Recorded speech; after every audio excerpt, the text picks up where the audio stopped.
Hello.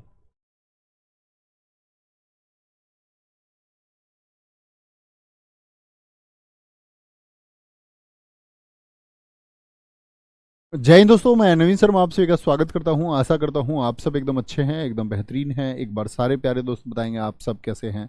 उम्मीद करूंगा एकदम बेहतरीन होंगे, एकदम शानदार होंगे। राज सोनी, राहुल कुमार, प्रवीण रंजन, रश्मि, उपासना ठाकुर, दीपक कुमार यादव, अखिलेश वर्मा, अजय, शैलेश, डिफॉल्टर फौजी, अनम सैफी, आकांक्षा चौहान, लक्ष्मी चंद्रा, सारे प्यारे दोस्तों का बहुत स्वागत है। और मित्र, हम लोग पढ़ रहे हैं मध्यकालीन इतिहास को। कल हम लोगों ने बात की थी कि भारत पर किस विदेशी आक्रमण का क्रम रहा, यानी क्या क्रम रहा। तो आप एक बार मुझे बताएंगे कि सबसे पहले अगर मैं बात करता हूँ मिड एशिया से, मध्य एशिया से सबसे पहले आक्रमण करने कौन आए, तो आपका आंसर आएगा कि अरब आए। अरब के बाद में तुर्क आए, और तुर्कों के बाद में आपको मैंने बताया कि आपका 1173 में किस प्रकार से गौर प्रदेश मोहम्मद गोरी को मिलता है और वह भारत की तरफ अपने सपने देखने शुरू करता है। और भारत में उसके विजय अभियानों को हम पढ़ रहे थे, ठीक है, जिसके बारे में हम कल बात करते हुए थे। मोइनुद्दीन चिश्ती तराइन के द्वितीय युद्ध में, अब मुझे आप बताओ तराइन का द्वितीय युद्ध कब हुआ था, जिसमें किसकी, मोहम्मद गोरी की जीत हुई पृथ्वीराज चौहान जी के खिलाफ में मोहम्मद गोरी के साथ है जो कि सूफीवाद के प्रवर्तक थे। ठीक है, मोइनुद्दीन चिश्ती जिनका अजमेर राजस्थान में क्या है, आप लोगों ने पढ़ा होगा, दरगाह है अजमेर में। अजमेर शरीफ आपने सुना है कभी, हाँ या ना। जैसे निजामुद्दीन औलिया की दरगाह हम देखते हैं नई दिल्ली में है, ऐसे ही मोइनुद्दीन चिश्ती इस चिश्ती सिलसिले के सबसे प्रमुख थे। अब ये चिश्ती क्या होता है, दरअसल में यहाँ पर एक शब्द लिखा हुआ है सूफीवाद, इसको समझना होगा। इस्लाम जो है, इस्लाम में दोस्त दो सेक्ट काम करते हैं, दो संप्रदाय काम करते हैं। एक तो आपका सिया और एक सुन्नी। सिया और सुन्नियों के बीच में भी मतभेद रहा, हाँ कि ना, हाँ जी बिल्कुल मतभेद है। तो सिया और सुन्नी के बीच के मतभेद को कम करने के लिए सूफीवाद की स्थापना हुई कि सिया और सुन्नियों के बीच में मतभेद ना रहे, वे एकजुट होकर रहें। इसके लिए सूफीवाद की स्थापना हुई। और उस सूफीवाद को भारत में किसने चलाया, तो क्या बोलेंगे, आपका मोइनुद्दीन चिश्ती ने। दरगाह अजमेर शरीफ पर है, जहां पर सब लोग चादर चढ़ाने जाते हैं, आप लोगों ने देखा होगा। किसकी है, मोइनुद्दीन चिश्ती की है। मोहम्मद गोरी ने चंदावर युद्ध के बाद में देवी लक्ष्मी के सिक्के चलवाए। यहां पर क्या हुआ कि मोहम्मद गोरी जो था, मोहम्मद गोरी जनता का विश्वास भी चाहता था। तो जब उसने जीत लिया, ठीक है, कि आपका जो क्षेत्र उसने जीता, 1194 में उसने चंदावर का युद्ध जयचंद के खिलाफ लड़ा, मैंने कल आपको बताया था। तो उसके एक थॉट प्रोसेस में एक चीज आई कि यहाँ के लोगों का दिल जीतने के लिए, यहाँ के लोगों के अनुरूप कहते हैं, वहां के लोगों को प्रसन्न करने के लिए उसने देवी लक्ष्मी के सिक्के क्या किए, जारी करवाए। ठीक है, ताकि लोग उसके एकदम से दुर्विरोधी ना हो, कि ये तो एकदम से ये छवि बनने लग गई कि ये बाहरी जो आक्रमणकारी है हिंदुत्व के खिलाफ है। तो उस छवि को धूमिल किया जा सके, उसके लिए उसने यहाँ पर चाल चली। ये बात याद रखेंगे, मोइनुद्दीन चिश्ती की दरगाह कहाँ पर है, ये बहुत इंपॉर्टेंट है, एग्जाम में पूछा भी जाता है। ठीक है, आगे आइए। इसने उत्तर भारत में इकता प्रथा चलाई। अब मैं कभी भी पूरे इतिहास में आपसे इकता नाम लूंगा तो आपको पता होना चाहिए इकता क्या होता है। दरअसल में वेतन की जगह जमीन का टुकड़ा मिलता था नॉर्थ इंडिया में, उत्तर भारत में। देखो, कोई भी राजा अगर युद्ध लड़े तो उसके लिए सेना चाहिए, हाँ जी चाहिए सेना।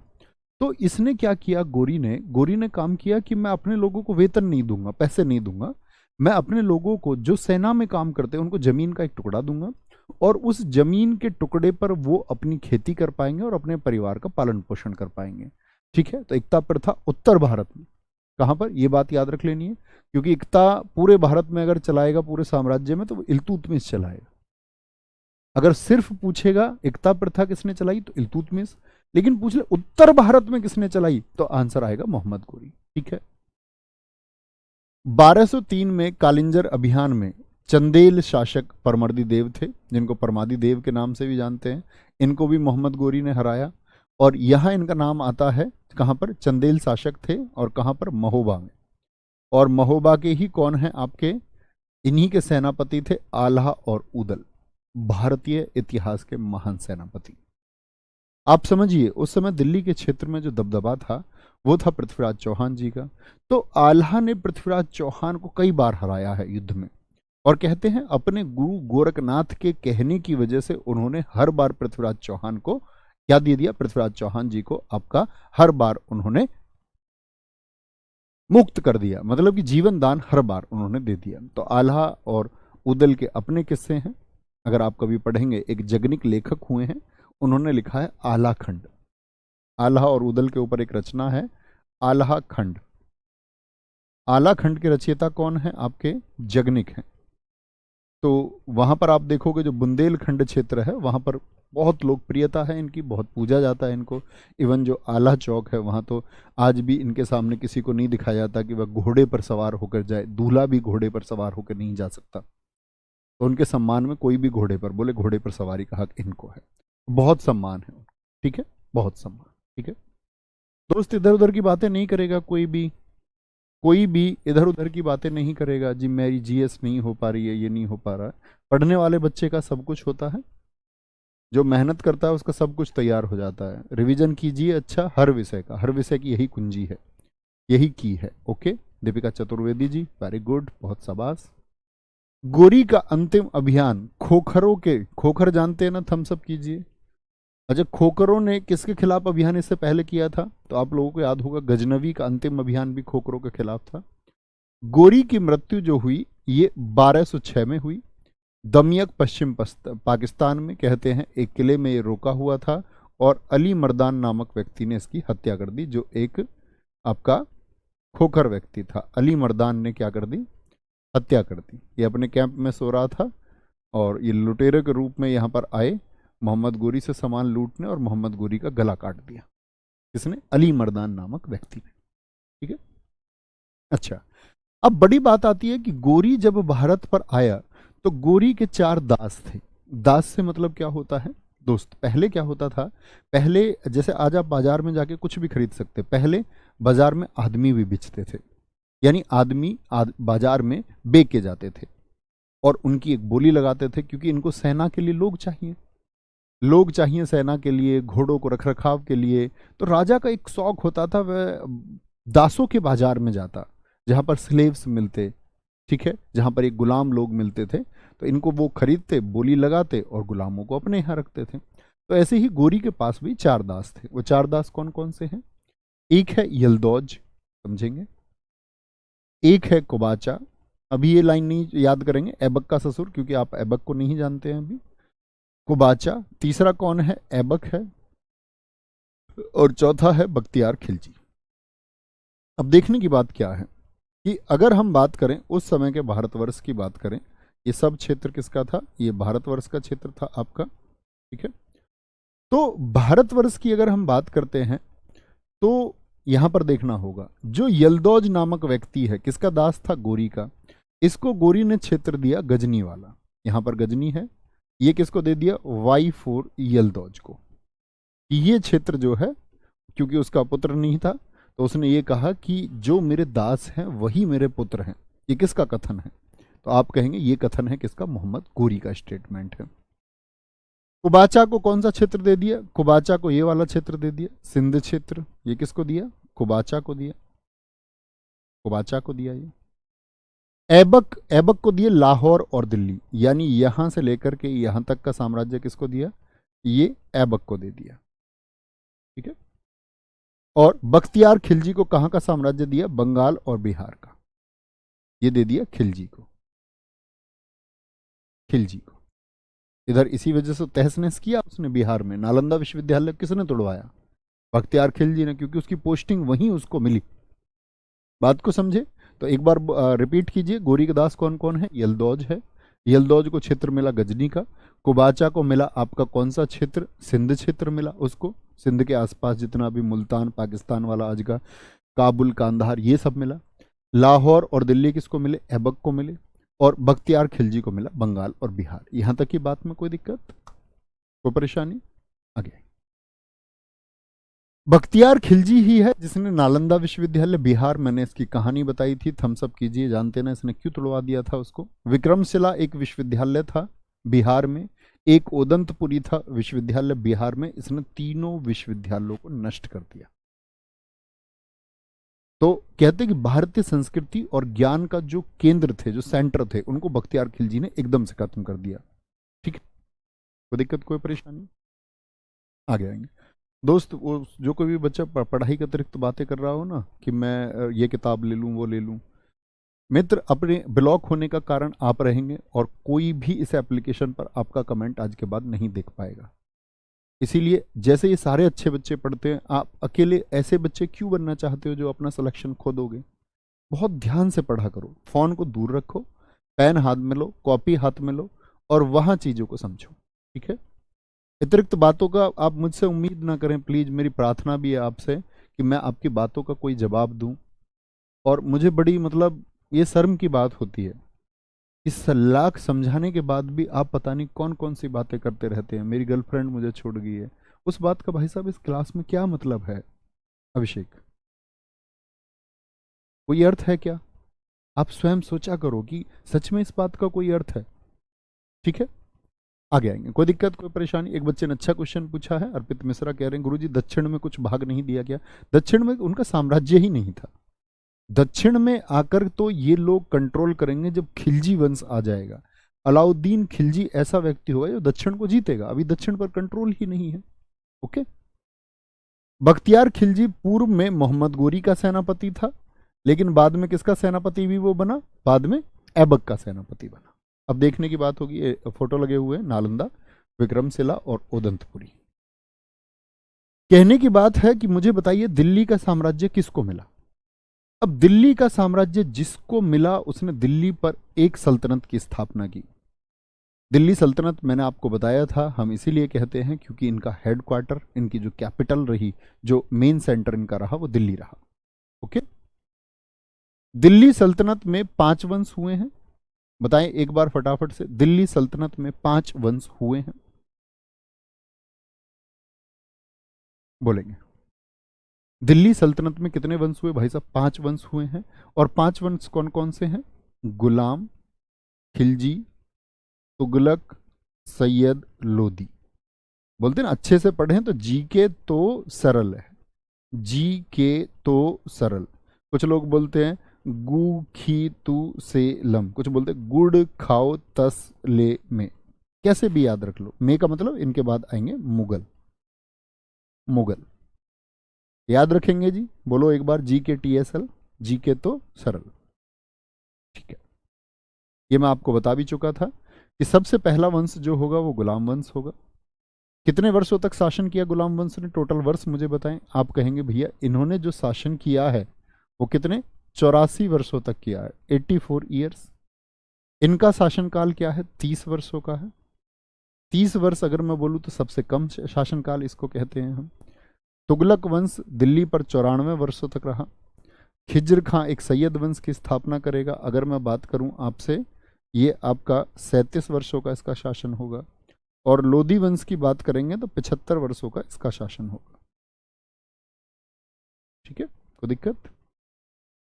तो दिल्ली पर क्रम से 5 वंश हुए, हमेशा आपको पता होना चाहिए।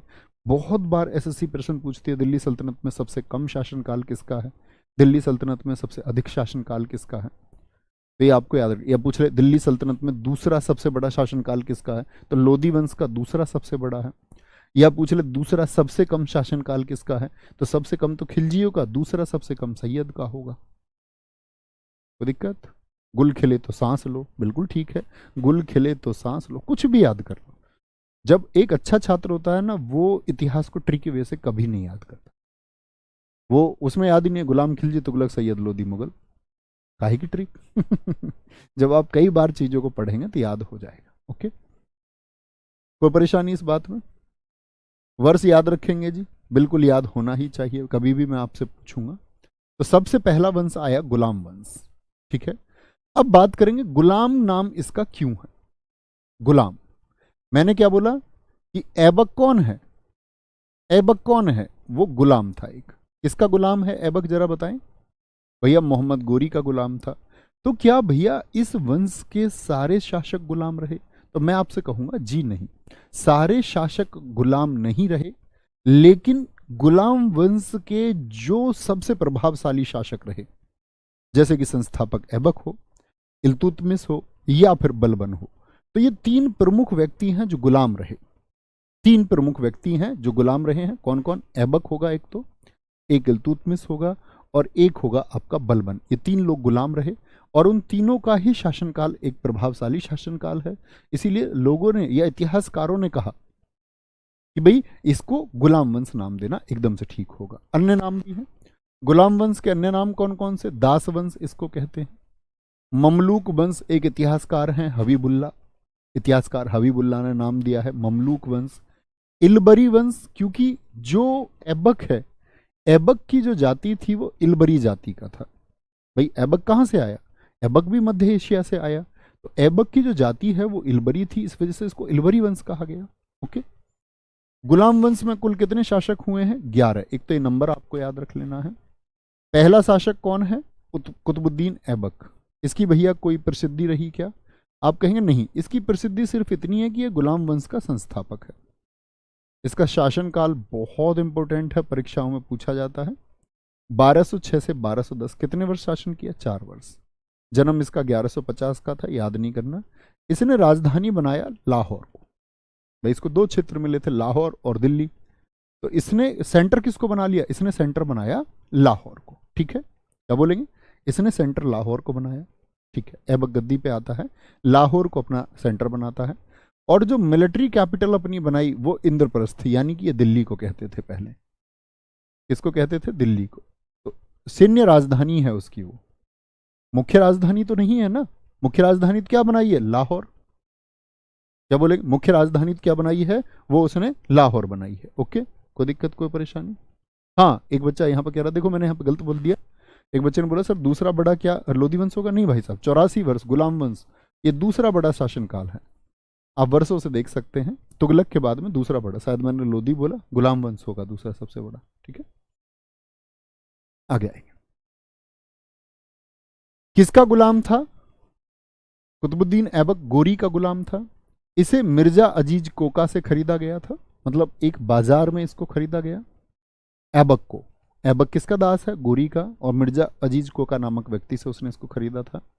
मोहम्मद गोरी ने ऐबक को 2 उपाधि, क्या बोलेंगे, मलिक और सिपह सलार की उपाधि प्रदान की। देखो ऐबक का क्या मानना था? ऐबक ने अपने पूरे जीवन भर कभी सुल्तान नहीं कहा खुद को। वह खुद को मानता था कि मैं तो गोरी का दास हूं, और गोरी ने जो भी दिशा निर्देश मुझको दिए हैं उन सब का पालन मैं पूरी जिंदगी करूंगा। तो उसने कभी खुद को राजा या सुल्तान जैसी उपाधियां नहीं दी। मलिक जिम्मेदार व्यक्ति, और सिपह सलार यानी जो सेना टुकड़ी है उसका प्रमुख उसने खुद को माना, गद्दी पर होते हुए भी। नहीं तो लोग क्या करते हैं भाई, गद्दी पर होते खुद को क्या राजा समझने लगते हैं। ऐबक गोरी का दामाद भी था, यानी जो गोरी है उसने अपनी बेटी की शादी भी इससे की। परीक्षा में इस तरह की चीजें कभी नहीं पूछी जाएंगी। गोरी ने इसे शुरुआत में अमीर ए आखूर पद दिया। अमीर ए आखूर क्या होता है? बहुत पूछा जाता है। दिल्ली सल्तनत में अमीर ए आखूर का क्या मतलब है? देखो सेना थी, सेना के लिए घोड़े चाहिए, तो जो घोड़े होते हैं, घोड़ों को किस जगह पर रखा जाता है? घोड़ों को रखने का स्थल क्या होता है? तो आप कहेंगे अस्तबल होता है। तो अस्तबल का प्रमुख होता था अमीर ए आखूर। तो अमीर ए आखूर इसको नियुक्त किया था गोरी ने। यहाँ पर इसने बेहतरीन काम किया, घोड़ों का अच्छे से ख्याल रखा, संचालन किया, घोड़ों को अच्छे से ट्रेंड किया। तो धीरे धीरे धीरे धीरे ही व्यक्ति आगे बढ़ता है, और आप देख सकते हैं कि वे एक प्रमुख सेनापति बाद में गोरी का बना। आगे आएंगे। लाहौर में इसकी मृत्यु हुई है। मृत्यु वर्ष कब का है? 1210 का, चौगान खेलते समय। क्या खेलते समय? चौगान। चौगान किस खेल को बोलते हैं हम? चौगान बोलते हैं हम पोलो को।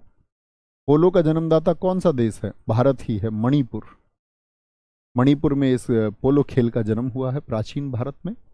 तो ये अपने घोड़े पे बैठ के पोलो खेल रहा था। आपने देखा हो कभी हॉकी की तरह खेलते घोड़े पे बैठ के, तो गिर गया और इसकी मृत्यु हो गई। ठीक है, आगे आएंगे। ऐबक के बाकी नाम कौन कौन से हैं? पील बख्श, यानी इसको हाथियों का दान करने वाला, कि जब कहते हैं कि भारत विजय इसने की तो हाथी इसने दान में दिए। लाख बख्श, दानी व्यक्ति था, लाखों का दान इसने दिया यहां पर आकर के। हातिम द्वितीय इसी को कहा जाता है। ठीक है, कि मिस्र के एक शासक हातिम से इसकी तुलना की जाती है। कुरान खां कहते हैं इसको, पूरी कुरान याद थी, पूरी कुरान याद थी ऐबक को, तो कुरान खां भी इसी को कहा जाता है। ठीक है, ऐबक ने कभी भी अपने नाम का कोई सिक्का नहीं चलाया, यानी उसने खुद को राजा ही नहीं माना, और ना ही खुतबा खुतबा बोलते थे। बहुत सारे राजा क्या करते थे, खुद का एप्रिसिएशन लेटर पढ़वाते थे, खुद का ही प्रशंसा पत्र। सोचो, राजा खुद अपनी तारीफ करवाए और एक खुतबा जारी कराते थे कि राजा इतना महान है, इतना महान शासक है, दिल्ली सल्तनत पर इतना बेहतरीन शासक आज शासन कर रहा है। इसने ना तो कोई सिक्का ना कोई खुतबा। तो एक बार बताएं, ऐबक ने क्या खुद को सुल्तान घोषित किया? यस और नो? ठीक है। तो घोड़े से गिर के इसकी मौत हुई। इसके अन्य नाम पीलबक्स, लाखबक्स, हातिम द्वितीय, कुरान खां। इसने नाम का कोई सिक्का नहीं चलवाया और ना ही कोई खुतबा पढ़वाया बोलेंगे। सर 2 क्वेश्चन के लिए हमको कितना इतिहास पढ़ना चाहिए? दोस्त, जितना मैं पढ़ा रहा हूँ उतना। मैं आपको ये पहले ही बता चुका हूँ कि इसमें हम बहुत ज़्यादा समय नहीं लेंगे, थोड़ा हम पढ़ते हैं। हाँ, ये होता कि आप ऐसा कोई 10 नंबर का इतिहास अगर आ रहा होता, 10 क्वेश्चन आ रहे होते, तो फिर हम इसको और तरीके से पढ़ते, जितना आप समझते होंगे। ऐबक बख्तियार काकी का शिष्य था। ऐबक किसको अपना गुरु मानता था? बख्तियार काकी का शिष्य था। ठीक है, बख्तियार काकी का शिष्य था। और बख्तियार काकी की ही याद में, याद रख लेना, इसी बख्तियार काकी की याद में क्या कुतुब मीनार बनी है। अगर कभी कोई पूछे कुतुब मीनार को ऐबक ने शुरुआत कराया था, कुतुब मीनार किसकी याद में है? कुतुब मीनार बख्तियार काकी की याद में है। ओके, ठीक है। और बख्तियार काकी भी किस परंपरा से था? जिससे मोइनुद्दीन चिश्ती थे, सूफीवाद। अब समझते ना सूफीवाद क्या है? बख्तियार काकी के गुरु थे मोइनुद्दीन चिश्ती। कौन है? बख्तियार काकी। अब मैंने बोला कि सूफीवाद का क्या मतलब है, तो मैंने आपको एक बात बताई कि सूफी सिलसिला देश में चला शिया और सुन्नी के बीच के मतभेद को खत्म करने के लिए। ठीक है, तो ये बख्तियार काकी के गुरु हुए मोइनुद्दीन चिश्ती। ठीक है, ऐबक का किसका शिष्य है? बख्तियार काकी का शिष्य है।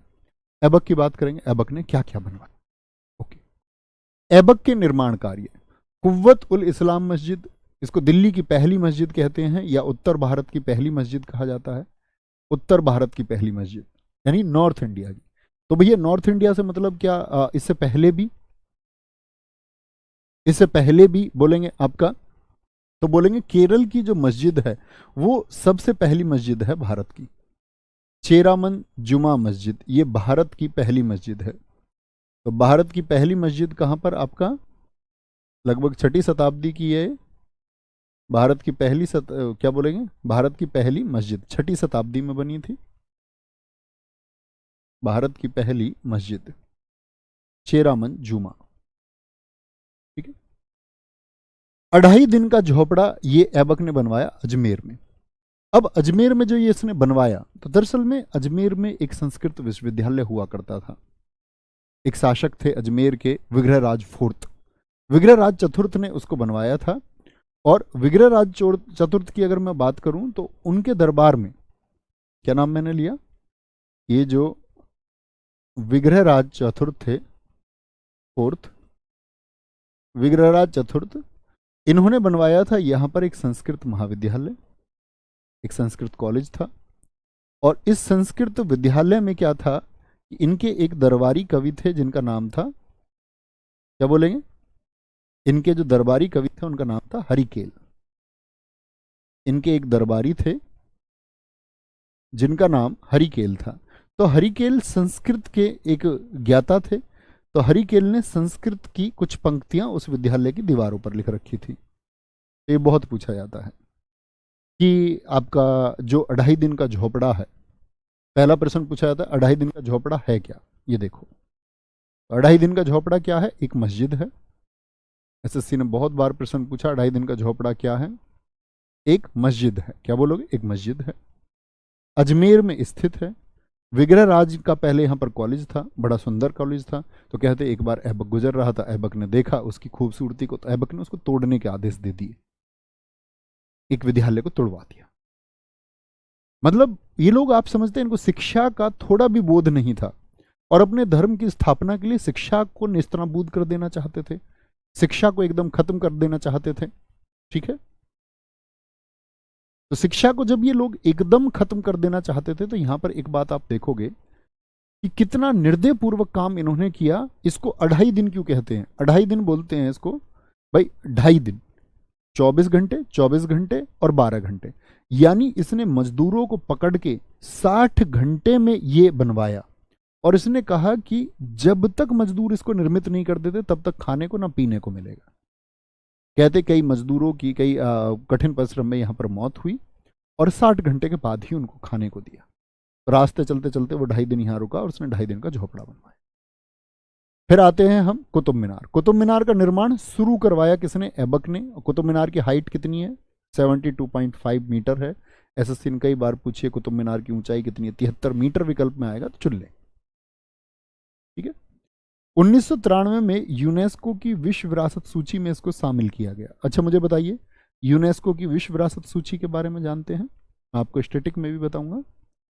दरअसल में यूनेस्को देखता है कि पूरी दुनिया में संस्कृति के स्थल कौन कौन से हैं, यानी पर्यटन स्थल भी हो या सांस्कृतिक स्थल हो। तो भारत में अब कुल कितने स्थल हैं? तो आप कहेंगे भारत में भैया आज यूनेस्को की 42 साइट है। पहले 40 थी। अभी आप लोग जानते हैं शांति निकेतन और होयसल को आपका 41वीं और 42वीं यूनेस्को की साइट घोषित किया गया। ठीक है। तो 1993 में ये बहुत प्रश्न पूछे जाते हैं कि यूनेस्को में कुतुब मीनार को कब शामिल किया गया था। सबसे पहले हमारा अजंता, एलोरा, आगरा का लाल किला, ताजमहल, ये सब 1983 में लिस्टेड हुए थे। उनके बारे में भी हम जानेंगे। ओके, बहुत बढ़िया, वेरी गुड वेरी गुड, बहुत शानदार। कोई दिक्कत, कोई परेशानी? आगे आएंगे। नेक्स्ट, ऐबक को ही गुंबद कला और मेहराब कला का जनक कहते हैं। गुंबद कला और मेहराब कला यहां पर समझेंगे। गुंबद कला क्या होती है?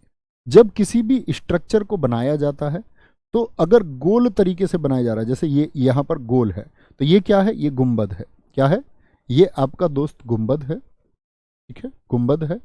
और अगर किसी स्ट्रक्चर को ऊपर से ऐसे कोना कर दिया जाए तो ये मेहराब होता है। तो क्या बात समझे? ऐसा होता है गुंबद, और अगर किसी स्ट्रक्चर में इस प्रकार का प्रयोग हो रहा है तो ये मेहराब है।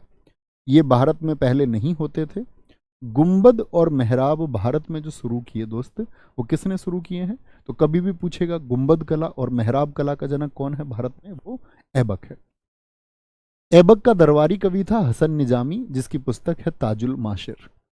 बहुत इंपॉर्टेंट है। और आज एसएससी अगर मैं तुमसे पूछूं कि हम इसको पढ़े कितने भी दिन, लेकिन जब आप परीक्षा देने जाओगे तो आप ये महसूस करोगे कि जी गुलाम वंश और आपका मुगल, इनसे मुश्किल से, जैसे मान के चलो आपकी 1 महीने परीक्षा चलेगी, 1 महीना परीक्षा में आपके 5 या 7 प्रश्न पूछे जाने मुश्किल से।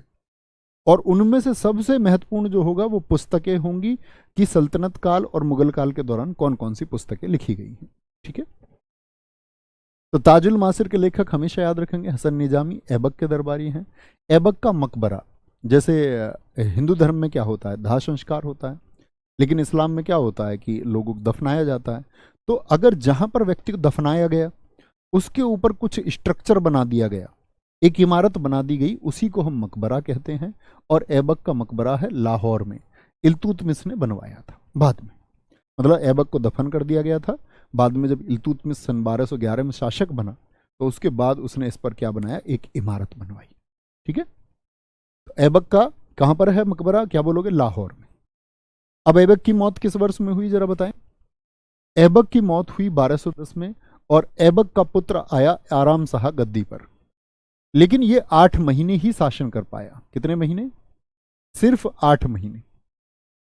ये अगर हम कहें तो एक बहुत ही अयोग्य और कमजोर शासक था, जिसका बिल्कुल दरबार पर ध्यान नहीं था, और वो दरबार ना के बराबर गया। जिसी का फायदा उठाया किसने? इल्तुतमिश ने।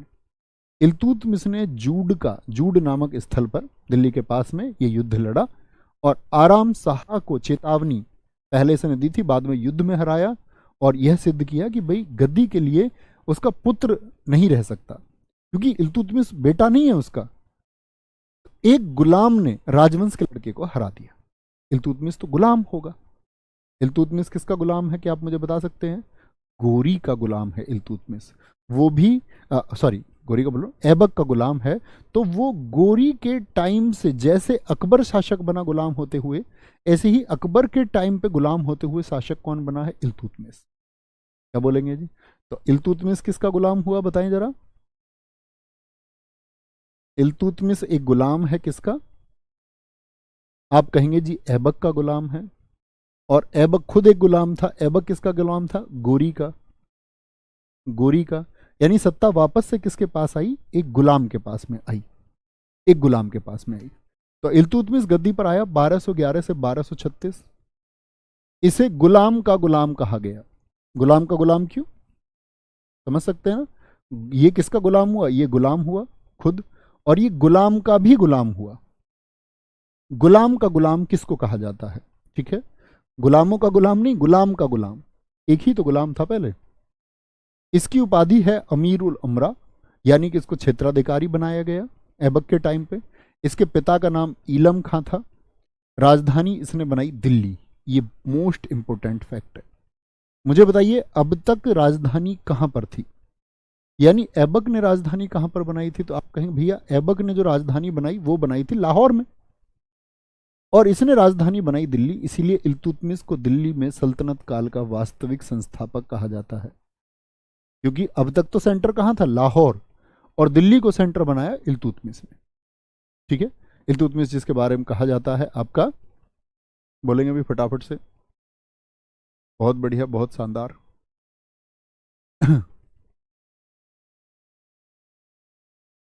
कोई दिक्कत, कोई परेशानी इस बात में? ओके। इल्तुतमिश ने इक्ता प्रथा चलाई। अब इक्ता प्रथा आपसे पहले किसने चलाई? गोरी ने। लेकिन गोरी ने चलाई है उत्तर भारत में, क्योंकि इसका साम्राज्य बढ़ा इल्तुतमिश के समय पर। तो कहते हैं कि सिर्फ इक्ता प्रथा नाम लेगा तो आप कहेंगे इल्तुतमिश। अब मुझे आप बताइए इक्ता का सिर्फ 2 शब्दों में या 3 शब्दों में आप लिख के बताइए, इक्ता से आप क्या समझते हैं? सबसे पहले जो बच्चा उत्तर दे उसका नाम मुझे दिखाना। तुर्क ए चहलगानी, 40 सरदारों का इसने गठन किया। तुर्क ए चहलगानी इसको समझना। जब इल्तुतमिश गद्दी पर आया, क्योंकि उसने राजवंश से अब दुश्मनी ले ली, उसने आपका गोरी के बेटे को हरा दिया, तो एक पक्ष इल्तुतमिश के खिलाफ हो गया। एक पक्ष इल्तुतमिश के खिलाफ हुआ तो इल्तुतमिश ने क्या काम किया कि भाई कहीं मेरा विरोध तो ना हो।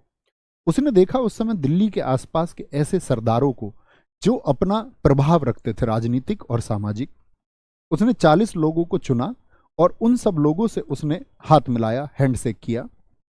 अफसर आपका उत्तर एकदम सबसे पहले सबसे ठीक आया।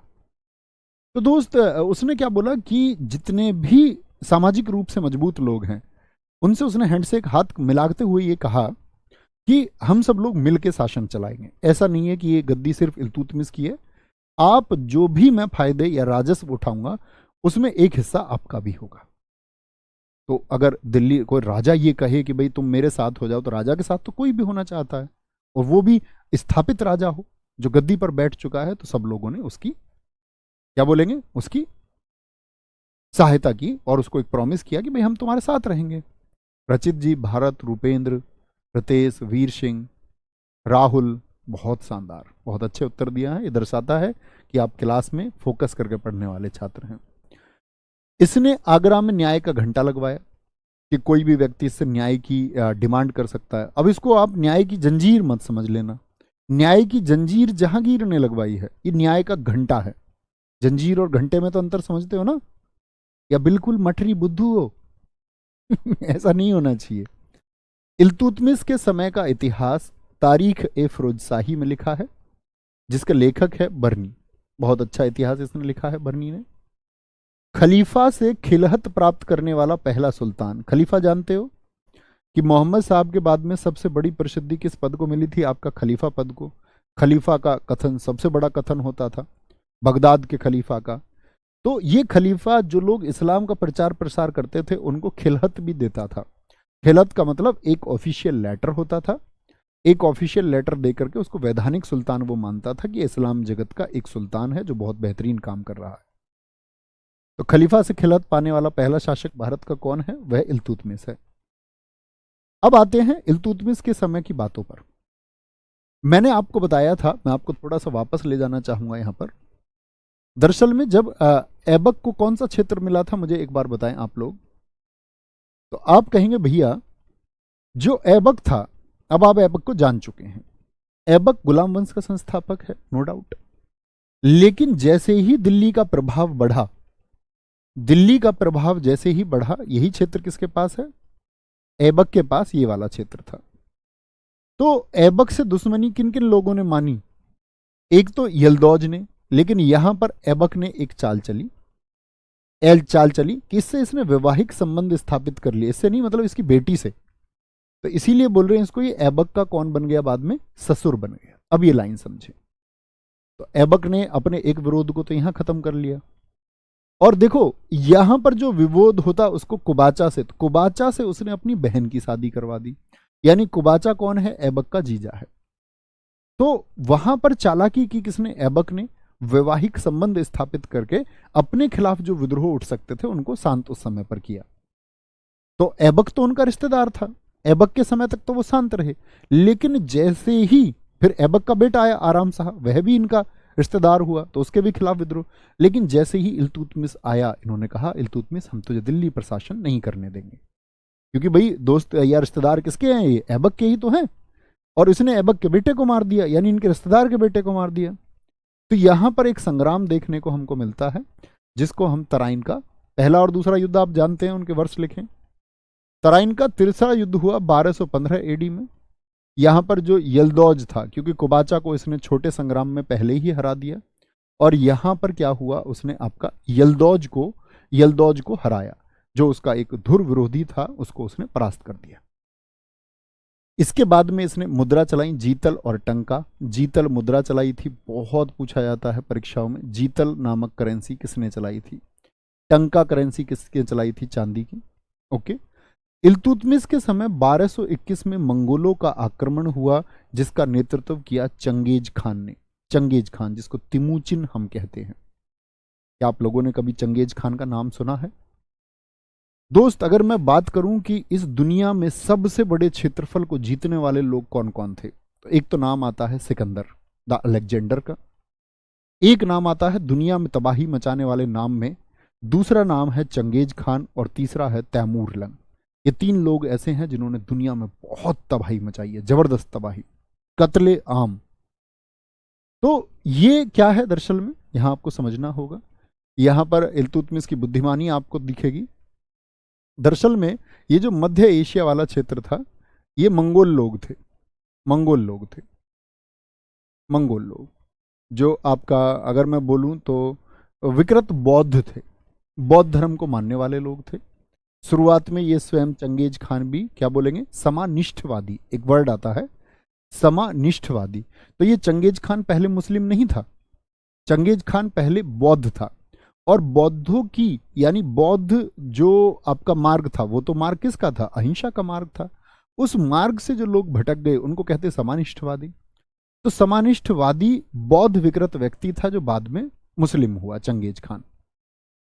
तो चंगेज खान दोस्त जब यहां पर पूरे मंगोल या बोले कि इस पूरे मध्य एशिया को जीतते हुए यहां पर पहुंचा, तो यहां पर एक आपका जलालुद्दीन नामक एक शासक था, उसके पिता की उसने हत्या कर दी चंगेज खान ने। तो वो मदद लेने के लिए भागता हुआ भारत आया, और उसका पीछा कर रही थी चंगेज खान की सेना।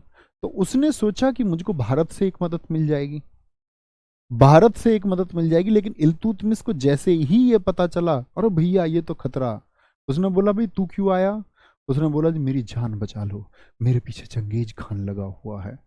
उसने बोला अच्छा तेरी जान बचा के हम मुसीबत ले लें, मतलब है जो तेरे पीछे आ रहा उस फूफा को कौन देखेगा। तो भैया इसने क्या करा कि जो आया था मदद मांगने, उसी की गर्दन काट के भिजवा दी। कहते इल्तुतमिश की इस चाल की वजह से भारत पर होने वाला जो आक्रमण था वह टाल दिया गया। समझ रहे हैं? कब टाल दिया गया? 1221 में। और ये पूछा जाता है यहां पर चंगेज खान का ट्रांस अक्सियाना क्षेत्र था, ये भारत आने से पहले इसने मतलब आता ये भारत आ नहीं पाया था, यहाँ सीमाओं पर आकर के रुक गया था, जिसको कई इतिहासकार भारत ट्रांस अक्सियाना क्षेत्र था आपका। ये पीछे ट्रांस अक्सियाना क्षेत्र चंगेज खान ने कब जीता था? ट्रांस अक्सियाना क्षेत्र चंगेज खान ने जीता दोस्त आपका, अगर मैं बात करूं 1219 में। ठीक है। चंगेज खान की मौत कब हुई थी? ये 1224 में हुई, मौत 1224 में हुई। ठीक है। और चंगेज खान तो भैया प्रसिद्ध है, कहते हैं मंगोल लोगों में डीएनए अगर मैच किया जाए तो चंगेज खान के खुद आप सोचना, चंगेज खान ने 300 शादी की, उसकी 300 शादियों से उसके अलग अलग लगभग 350 पुत्र पैदा हुए। उन 350 पुत्रों ने भी लगभग आपका किसी ने 200 किसी ने 250 शादियां की। तो कहते हैं कि मंगोलियाई लोगों में, इस मिड एशिया वाले लोगों में चंगेज खान का ब्लड हर छठे व्यक्ति में मौजूद है। उसी के वंशज हैं सब चंगेज खान के। समझ रहे हैं आप? चंगेज इतनी शादी कैसे कर सकता है कोई? कोई दिक्कत, कोई परेशानी? दोस्त पढ़ लो please Vishal Mishra ji sir, Awadh Ojha sir के बारे में कुछ। तुमको कुछ क्यों चाहिए किसी के बारे में? आप ये क्यों नहीं सोचते कि एक दिन मेरा सिलेक्शन होगा तो मेरे माँ बाप के बारे में कुछ बोला जाएगा? तुमको दुनिया की चिंता पड़ी है, मूर्ख इंसान। पढ़ाई पे फोकस नहीं करते हो। पढ़ाई पे फोकस किया करो। तुमको ये सिखाया जाता है क्या क्लास में? बात बनाने के लिए यूट्यूब पे बहुत लोग हैं। मुझको ऐसा मास्टर क्यों बनाने के चक्कर में हो तुम? काम की बात सुन लो। जो परीक्षा में आएगा उसको कैसे टैकल करना है, कैसे नौकरी मिलेगी, कैसे घर की आर्थिक स्थिति सुधरेगी। मैंने देखा है लोगों को, छप्पड़ में रहते हुए लोगों ने खुद को मजबूत किया है सिर्फ शिक्षा के दम पर, एजुकेशन के दम पर। और मध्यम वर्गीय निम्न वर्गीय परिवारों के पास एकमात्र तरीका यही है कि वो खुद को सरकारी नौकरी की तरफ लेके जाए, क्योंकि आप लोग व्यापार नहीं कर सकते दोस्त। हमारे पास वो साधन नहीं रहे व्यापार करने के। मकबरा शैली का जनक किसको बोलते हैं? ये इल्तुतमिश को कहते हैं। क्योंकि देखो, इल्तुतमिश का एक बेटा है। इल्तुतमिश ने अपने बड़े बेटे महमूद की याद में क्या बनाया है? सुल्तानगढ़ी का मकबरा। कहां पर है सुल्तानगढ़ी का मकबरा? अगर आपसे मैं पूछूं, दिल्ली में। तो सबसे पहले मकबरा किसने बनवाया? ये देखो नीचे यहां पर क्या है, डेड बॉडी है, और उसके इधर उधर ये मकबरा बना दिया। टकसाल का नाम सिक्कों पर लिखवाया। टकसाल कैसे जी? आप इकोनॉमिक्स में पढ़ते होंगे, सिक्के आपने देखे हैं। नोट तो आरबीआई छापता है, रिजर्व बैंक ऑफ इंडिया। सिक्के कौन बनाता है? सिक्के ढाले जाते हैं भारत में 4 टकसाल हैं। जैसे आपको मुंबई में, हैदराबाद में, नोएडा में भी टकसाल है, ठीक है।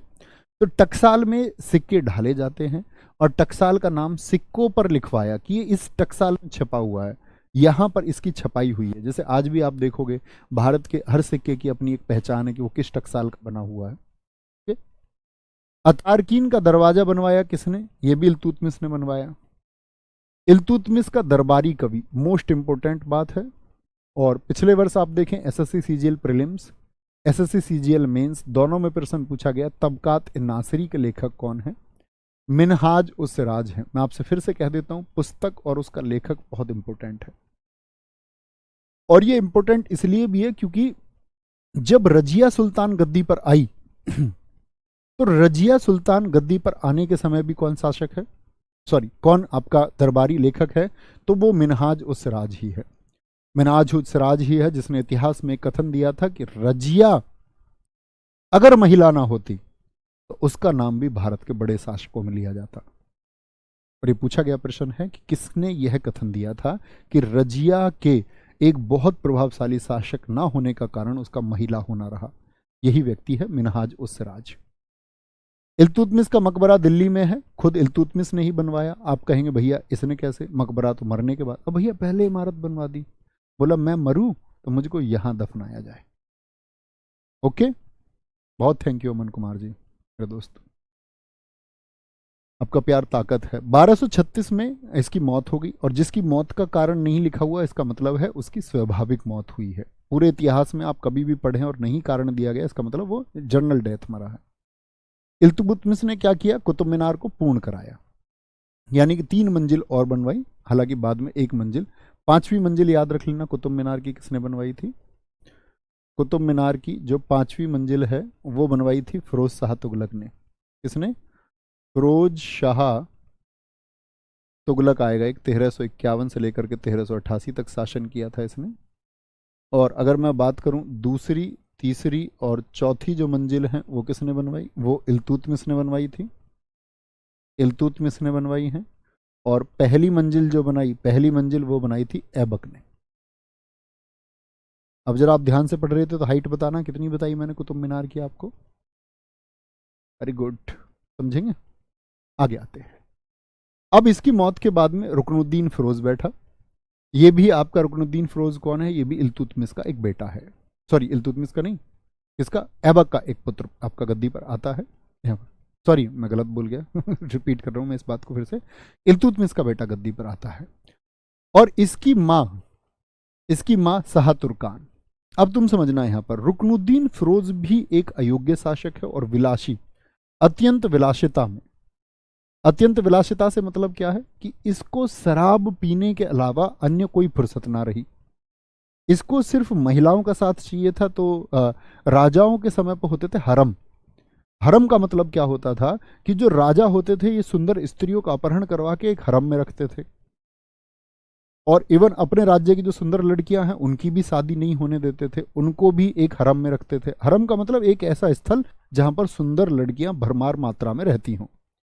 और शासकों के हरम में इस तरह से लड़कियां मिलती, किसी के हरम में 500, 1000, 2000, यानी अकबर के तो शुरुआती दिनों में 5000 तक स्त्रियां उसने अपने हरम में कैद करके रखी। तो ये वहां पर बिजी रहा, इसको ना शासन की कोई फिक्र थी ना कुछ। यहां पर जितने भी डिसीजंस लिए वो इसकी माँ के हाथ में थी, यानी शासिका बन गई। शासिका तो नहीं बनी, लेकिन ताकत अपने हाथ में ले ली शाह तुर्कान ने। किसका बेटा है? इल्तुतमिश का ही बेटा था। लेकिन क्या ज्यादा दिन शासन कर पाया? नहीं। यहां पर क्या है कि इसकी जो बेटी है, इल्तुतमिश की बेटी है रजिया सुल्तान। और रजिया सुल्तान एसएससी का भैया फेवरेट टॉपिक है। मैंने देखा एसएससी सीजीएल सीएचएसएल दोनों के एग्जाम हुए, हर शिफ्ट में रजिया सुल्तान से प्रश्न, हर शिफ्ट में। रजिया सुल्तान, देखो रजिया सुल्तान बहुत सुंदर है, नो डाउट, बहुत सुंदर थी, उसकी सुंदरता किससे है। अब रजिया सुल्तान का अपना एक पार्ट है बड़ा जबरदस्त, कि रजिया सुल्तान ने यह देखा कि उसके भाई जो हैं वो शासक बनने के लायक नहीं है, और रजिया सुल्तान ये एबिलिटी रखती थी कि वह शासिका बन सकती है। तो रजिया सुल्तान ने कहा कि भाई शासिका अगर बनने के गुण मुझ में हैं तो मुझको ही बनना चाहिए। अब ऐसा थोड़ी तुम ये बोलोगे जी पापा ही डिसीजन लेंगे घर के। अगर पापा से डिसीजन अच्छे मम्मी ले सकती है तो मम्मी क्यों नहीं लीड कर सकती। तो रजिया सुल्तान को खुद के ऊपर भरोसा था। शाह तुर्कान से वो जो लोग हैं, जो शासन के खिलाफ लोग थे, वो परेशान थे, क्योंकि शाह तुर्कान किसी की सुनती नहीं, उसका बेटा मस्ती में है। तो कहने का मतलब है अंधकार में शासन चल रहा था। दिल्ली में बहुत चर्चे चल रहे थे कि भाई शासन बहुत गलत हाथों में है। शाह तुर्कान से ईर्ष्या रखने वाले लोगों की संख्या बढ़ती जा रही थी। ऐसे में रजिया सुल्तान ने मौका देखा कि शुक्रवार के दिन, जिस दिन नमाज पढ़ी जाती है, जुमे की नमाज के दिन, वो जाकर के लोगों के सामने लाल वस्त्र पहन के पहुंच गई। लाल वस्त्र यानी कि कुछ डिमांड करने के लिए। और उसने हाथ फैला के लोगों से कहा कि आज दिल्ली अंधकार में फंस चुकी है और दिल्ली का शासन ऐसे लोगों के हाथ में है जो इस जनता को लूट कर खा जाएंगे। और उसने मांग की कि अगर इस रजिया सुल्तान को आप गद्दी पर बिठाते हैं तो जनता के हित का शासन चलाया जाएगा, जो जनता के लिए सर्वोपरि हित होगा वह काम किए जाएंगे। और कहते हैं उसने इतनी उत्तेजित उस भीड़ को भाषण देके कर दिया कि तुरंत भड़की हुई भीड़ ने राजमहल में जाकर के शाह तुर्कान की हत्या कर दी। शाह तुर्कान को मार दिया गया, फिर रुकनुद्दीन फिरोज को बंदी बना लिया गया और दिल्ली की गद्दी पर रजिया सुल्तान को स्थापित कर दिया गया।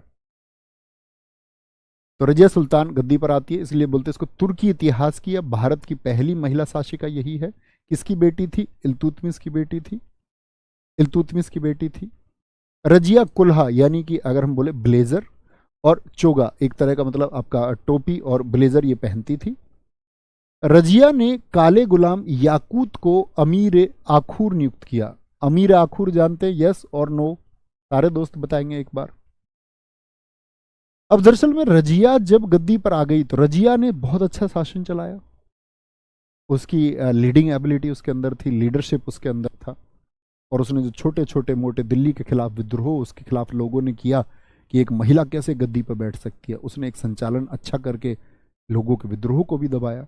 लोगों को यह भी दिख गया कि रजिया की पावर बढ़ रही है, तो लोगों ने कानाफूसी का अभियान चलाया रजिया के खिलाफ।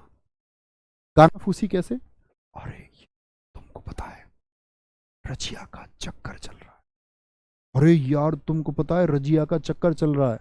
ये एक अबिशीनियाई गुलाम था, यानी एक अफ्रीकन गुलाम आप कह सकते हैं, काला गुलाम, अफ्रीका का था ये, जिसको एक दास के रूप में खरीदा गया था। तो कहते हैं कि भाई पता है रजिया जब घोड़े पे बैठती है तो वो काला गुलाम उसको उठा के घोड़े पे बिठाता है और हर टाइम रजिया के साथ रहता है। रजिया राजमहल में भी उसी के साथ रहती है। तो कानाफूसी चलने लगी और कहने लगे यार रजिया तो बेइज्जती करा रही है, एक गुलाम के साथ उसके संबंध है। हालांकि बहुत सारे इतिहासकारों ने खंडन किया कि रजिया कभी आपका घोड़े पर बैठ के इस तरह सवार नहीं हुई, वह हमेशा जनता के बीच में हाथी पर सवार होके गई। चलो जी। लेकिन ये याकूत जो है ये अल्तुनिया के विद्रोह में मारा गया। अभी अल्तुनिया कौन है, ये बड़ी बात है। दिल्ली पर इल्तुतमिश इसके पिता ने कितने सरदारों को बिठाया था, जरा बताएंगे? तो आप कहेंगे भैया 40 सरदार। अब ये 40 सरदारों की पावर जो है ये रजिया के समय पर क्या हुई, कमजोर हुए। ये हो गए जब कमजोर, तो इन लोगों ने चाल चली कि भाई अब कैसे भी करके रजिया को हराना होगा। तो रजिया के खिलाफ होने वाले विद्रोह बढ़ने लगे। इसमें एक विद्रोह हुआ आपका, छोटे छोटे विद्रोह इसने दबा दिए। सबसे प्रमुख आता है आपका अल्तुनिया का विद्रोह, जो कहां पर हुआ, तबर हिंद भटिंडा पीबीबोर पंजाब। पंजाब में इन्हीं 40 सरदारों में से एक सरदार था अल्तुनिया। उसने कहा दिल्ली के शासन को हम नहीं मानते। रजिया ने चिट्ठी बनवाई, भैया मान तो जाएगा। उसने बोला नहीं माने। तो रजिया गई उसके विद्रोह को दबाने के लिए कि इसको जाके हरा के आएंगे। लेकिन कहते हैं कि अल्तुनिया ने उल्टा हरा दिया। भाई विद्रोह ऐसी थोड़ी कर रहा था वो, उसके पास भी ताकत थी, सेना थी। उसने रजिया को बंदी बना लिया। और रजिया को जब उसने यहां पर बंदी बनाया, तो एसएससी एक प्रश्न पूछती है कि रजिया को किस किले में कैद करके रखा गया था। रजिया को यहां पर बंदी बना लिया गया और कैद कर लिया गया। रजिया को कैद कर लिया गया और कैद किया उसको। उस किले का नाम है, पंजाब का एक किला है। प्रश्न ये भी बनता है किला ए मुबारक कहां पर स्थित है। किला ए मुबारक में इसको कैद कर लिया गया। अब रजिया तो गड़बड़ में आ गई। और देखो काम किसने किया, अल्तुनिया ने। बाकी के 39 इंजॉय कर रहे हैं, उन्होंने अपना इंजॉय शुरू कर दिया, वहां पार्टी कर रहे हैं वो वहां। अरे रजिया फंस गई, रजिया गुंडों में फंस गई, बड़ी गड़बड़ हो गई। और इतनी गड़बड़ हो गई तो यहां रजिया ने एक चाल चली। रजिया को उसने बांध रखा था कुर्सी पर, हाथ पैर, समझ लो मतलब ऐसा कुछ हुआ होगा। रजिया को बांध रखा था। उसने बोला रजिया क्या कह रही थी, मान जाएगा, अब बता कौन मानेगा। रजिया ने सोचा, रजिया ने बोला पगले। और रजिया ने आंख मार दी उसकी तरफ, मतलब मार दी हो गया तो एज्यूम कर लो, थोड़ा सा अच्छा लगेगा। रजिया ने आंख, अल्तुन ने बोला तू क्या करती है भैया। उसने बोला पागल, एक बात बता, मैं यहां पता विद्रोह करने नहीं आई, मैं तो यहां तुझे देखने आई हूं। मैंने बड़े किस्से सुने हैं कि अल्तुनिया बहुत बहादुर है, बहुत खूबसूरत है। अल्तुनिया थोड़ा शर्माया। आदमी औरत के मुंह से प्रशंसा सुन ले तो फिर 7वें आसमान पर पहुंच ही जाता है। लेकिन वो एक चालाक शासक था। उसने कहा अच्छा मेरा पागल बना रही है, काटना चाह रही है। उसने बोला मैं समझ रहा हूं तू इस समय सिर्फ खुद को फ्री होने के लिए बोल नहीं पगलू, ऐसा नहीं है लड्डू, ऐसा बिल्कुल नहीं है। मैं तो तुमको मन ही मन अपना पति मान चुकी हूं। उसने बोला सच में कि हाँ। उसने बोला देख मैं यहां कैद हूं, बाकी लोग एंजॉय कर रहे, और उन मूर्खों ने अल्तुनिया को संदेश भी नहीं भेजा कि अल्तुनिया को संदेश। अल्तुनिया कह रहा है यार मैंने हराया, अब वो वैसे ही बेमतलब एंजॉय कर रहे हैं, मुझको बता, मुझको तो शामिल करो पार्टी में, मुझको ही शामिल नहीं कर रहे हो। उसने बोला देख मेरे कैद होने की बात तुझको पता है, मैं तुझसे अभी हाल फिलहाल तुरंत शादी करती हूँ, दिल्ली की सुल्तान मैं हूं और तू मेरा पति। आज तू सिर्फ एक गुलाम ही तो है, देख गद्दी तो तुझको देने से रहे, 39 लोगों से लड़ना पड़ेगा, लेकिन मुझसे शादी कर, दिल्ली की शासिका मैं हूं, तो तू शासिका का पति है और सरदार तो है ही। अल्तुनिया ने बोला यार बात तो ठीक है, इसमें तो कोई दिक्कत ही नहीं है। वो गया शादी लेके, सेना लेके गया। उधर से उन संगठन ने, उन वो पहले से तैयार थे, इतनी तकड़ी मार इनको मारी है, भागते भागते मारे गए हैं। रजिया की हत्या 13 अक्टूबर 1240 को हुई। इसकी 2 डेट बताई जाती है। सर सच में पगलू या लड्डू बोला? अरे मान लो यार बोला होगा, इसमें कौन सी बात है, तुम्हारे घर से कुछ जाता है क्या इसमें, इसमें हमारा क्या जाता है, बस हम एक बात समझ रहे हैं, ठीक है। तो रजिया की हत्या 13 अक्टूबर 1240 को कैथल में हुई थी। रजिया की हत्या के बाद में बहराम शाह, ये इल्तुतमिश का पुत्र ही है, रजिया का भाई था, इसको गद्दी पर बिठा दिया गया। इसने अपना नायाब ए मुमलिकात एक पद बनाया इन्होंने, यानी कि ये प्रधानमंत्री अपना इन्होंने बनाया, इसको एतगीन को प्रधानमंत्री नियुक्त कर दिया कि वह प्रधानमंत्री रहेगा, ठीक है। प्रधानमंत्री रहेगा। एतगीन को नियुक्त कर दिया। किसने? बहराम शाह ने। अब ये एतगीन के हाथ में शक्तियां ज्यादा आ गई। एतगीन आदमी का नाम है। देखो, बहराम साहब बहुत ज्यादा चमक से नहीं रहता था। बहराम शाह के यहाँ पर थे 2 हाथी गेट पे, उसका स्वागत करते थे, एंट्री। ये भाई साहब अपने गेट पे रखते थे 4 हाथी, राजा से भी ज्यादा। भाई इतना तो सम्मान करोगे ना कि राजा के पास क्या है उससे तो कम सुविधाओं के साथ रहोगे। अब पता चले राजा तो चल रहा है स्विफ्ट में, और जो राजा ने नियुक्त किया है वो कल को ले आए फरारी, तो भैया दिक्कत होगी। मान लियो कुछ अच्छे स्वभाव के लोग होंगे, उनको दिक्कत नहीं होगी, लेकिन बहराम शाह को दिक्कत होगी ना। वो तो राजा है, सुल्तान है, बिना नियम कानून उस समय कुछ भी नहीं है। जो इन्होंने बोल दिया वही कानून है। इसने बोला अच्छा मैं करवाऊंगा तुझ पर व्यवस्था इतनी मजबूत, इसकी हत्या करवाई। ठीक है। नायाब ए मुमलिकात प्रधानमंत्री एक जैसा पद था। नायाब ए मुमलिकात पद इसलिए याद रखना जरूरी है, ठीक है, क्योंकि पूछा जाता है कि दिल्ली सल्तनत के दौरान बहराम शाह के शासनकाल में कौन सा एक पद सृजित किया गया था? नायाब ए मुमलिकात। एतगीन की हत्या करवा दी बहराम शाह ने, और तैयर के नेतृत्व में मंगोलों ने यहां पर भी आक्रमण किया था। तो मंगोलों का जो आक्रमण हुआ किसके समय पर हुआ था? गुलाम वंश के बहराम शाह के दौरान हुआ। बहराम शाह के बाद में ये बहुत मजबूत शासक नहीं है। मसूद शाह, ये रुकनुद्दीन फिरोज का बेटा है। रुकनुद्दीन फिरोज जब मर गया तो मसूद शाह गद्दी पर आया, और मसूद शाह को गद्दी पर बैठाने में किसलू खां ने गद्दी प्राप्त करने में सहायता की थी। किसलू खां एक व्यक्ति है। इसके बाद में फिर नसरुद्दीन महमूद गद्दी पर आया, ये भी इल्तुतमिश का बेटा है। ये रुकनुद्दीन फिरोज का पुत्र है, यानी इल्तुतमिश का पोता है। ये तो हो गया इल्तुतमिश का पोता। इल्तुतमिश के बेटे बहुत जो छोटे छोटे बड़े होते जा रहे थे उन सबको गद्दी पे बैठने का मौका मिल रहा है। इसको सल्तनत काल का औरंगजेब कहते हैं। देखो, भारतीय इतिहास में ये कहा गया है कि औरंगजेब अत्याचारी शासक था, उसने बहुत अत्याचार किए, मंदिरों को तोड़वाया, लेकिन औरंगजेब अपने खुद के जीवन में उसने कोई खर्चा नहीं किया, ऐसा लिखा जाता है। लेकिन हो सकता है इतिहासकारों ने औरंगजेब जैसे क्रूर शासक के डर की वजह से लिखा हो सकता मस्ती करता हो बहुत, उसके डर की वजह से ना लिखा हो किसी ने, उसकी अच्छी इमेज बनाने की कोशिश की गई हो। फिर भी हम वही मानेंगे जो है तय। तो इसको सल्तनत काल का, कि दिल्ली सल्तनत में भी एक ऐसा व्यक्ति हुआ जिसके खुद के निजी खर्चे नहीं थे। यह भी टोपी सीता था, टोपी सी के उसको बेचता था। नायाब ए मुमलिकात इसने बनाया किसको? बलबन को। यानी इसने प्रधानमंत्री की जैसी शक्तियां किसको दी? बलबन को। बलबन भी एक गुलाम है, ठीक है। महमूद बलबन का दामाद था। देखो बलबन की चालाकी देखो। बलबन जैसे जैसे पीएम बना तो राजा का बड़ा करीब बना, नसरुद्दीन महमूद का बहुत ख्याल रखता, इसकी सुरक्षाओं का ध्यान रखता, तभी इसने इतना बड़ा शासन 20 साल तक कर लिया। कहते इसके 20 साल में जो छोटे छोटे शासनकाल थे उसमें नसरुद्दीन महमूद का बड़े शासन होने का कारण बलबन की हेल्प है। फिर बलबन ने अपनी लड़की की शादी कर दी इससे। भाई जिसका दामाद ही राजा हो उसे क्या दिक्कत है? और प्रधानमंत्री जैसा पद अपने पास कर लिया। कहने का मतलब है बलबन की ताकत बढ़ी।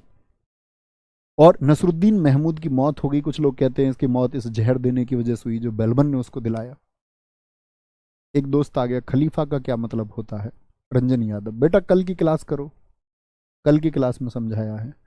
शमसी वंश का खात्मा, यानी कहते हैं कि यहां तक नसरुद्दीन महमूद तक किसका वंश है? ये इल्तुतमिश का वंश है। और इल्तुतमिश का जो वंश था उसको बोलते हैं, इल्तुतमिश कहते हैं ये शमसी वंश का था, शमसी वंश का, ठीक है। जैसे ऐबक था इलबरी वंश का, तो शमसी वंश का खात्मा हुआ। इसको प्रथम इलबरी वंश का खात्मा भी कहते हैं, कि इलबरी भी यहां पर एंड हो गए। और इसके बाद गद्दी पर जो बलबन आया, और बलबन के टाइम से शुरू होगा आपका द्वितीय इलबरी वंश की शुरुआत। आप देखेंगे बलबन कितना क्रूर शासक था। एक बहुत घोड़ों का गोबर उठाने के लिए जिसको बिठाया गया वो दिल्ली का सुल्तान बना, और इतना खतरनाक सुल्तान बना कि उसके नाम का खौफ आज तक भी है। बलबन का मकबरा दिल्ली में है, और दिल्ली सरकार ने वहां पर बोर्ड लगा रखा है कि रात में यहां जाना मना है। बलबन का इतना खौफ है। क्या बोलेंगे? बलबन। तो इसका शासनकाल द्वितीय इलबरी वंश की शुरुआत माना जाता है। इसके टाइम को हम बलबनी वंश भी कहते हैं, ठीक है। इसका पूरा नाम गयासुद्दीन बलबन था। यह इल्तुतमिश का दामाद था। और लगभग 4 फीट का आदमी, कहते इसका कद नाटा था, बहुत छोटे कद का था। वास्तविक नाम इसका बहाउद्दीन था। इसको उपाधि दी गई है उलूग खां की, जो महमूद ने दी है। कल हम बलबन के बारे में पढ़ेंगे, ठीक है, और फिर आगे चढ़ते रहेंगे, ठीक है। ध्यान रखिए अपना बहुत सारा। जय हिंद, जय भारत, जय मां सरस्वती, नमस्ते।